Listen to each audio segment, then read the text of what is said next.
So we had a great question asked on our discussion board about the trail arm, which is the arm furthest away from the target, the right arm for the right-handed golfer. And the person was observing their own swing, practicing in their garage, getting ready for the golf season, trying to get through this rough winter. And they noticed that their trail arm, the back arm, gets very far behind their body on the backswing, much like this avatar of a student I selected here who did the same thing, where you can see that right arm gets very far behind the body this way. And the question he asked was, if somebody has that type of backswing, what kind of path do they need to take with that right arm to help recover from that? Generally, when the right arm gets that far behind the body and the golfer leads with a desirable strong body move on the way down, that right arm is going to be trapped back behind and leads to a rightward swing direction and a lot of toe hits, a lot of hooks, a lot of pushes. So the golfer who gets that arm so far behind the body has to do something in the downswing, whether it be early or late, to get this golf club to come around more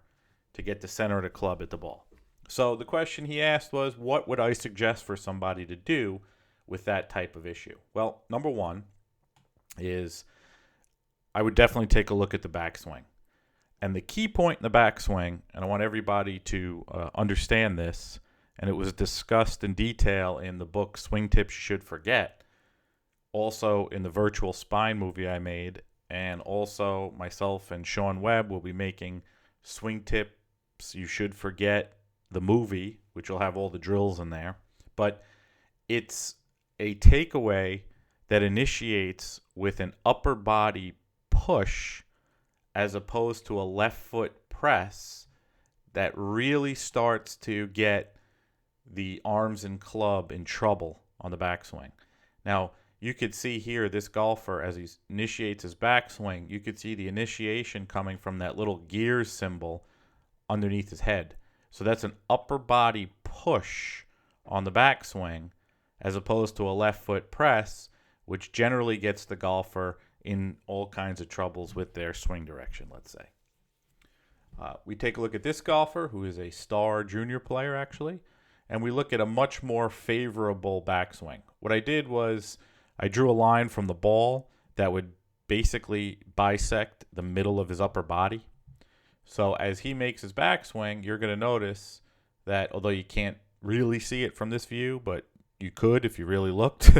is you're going to see the initiation of the backswing from a left foot press,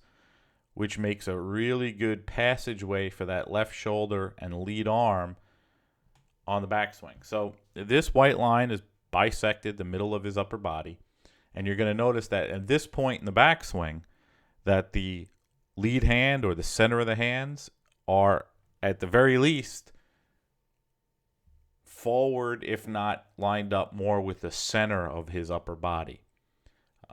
The folks who get that right arm and hand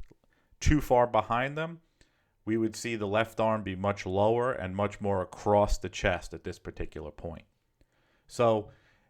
I know that the golfers at home are saying, well, if I do this, I don't want to change my backswing. What could I do on the downswing to help this? Obviously, you would need to do a lot more rotation with the upper body to help get that club around. But I really think the easiest route would be to start to adjust the backswing more with that left foot press and start to look at the relationship between the center of the hands or the lead hand and the center of your chest, and note that on the backswing here, a line bisecting the upper body,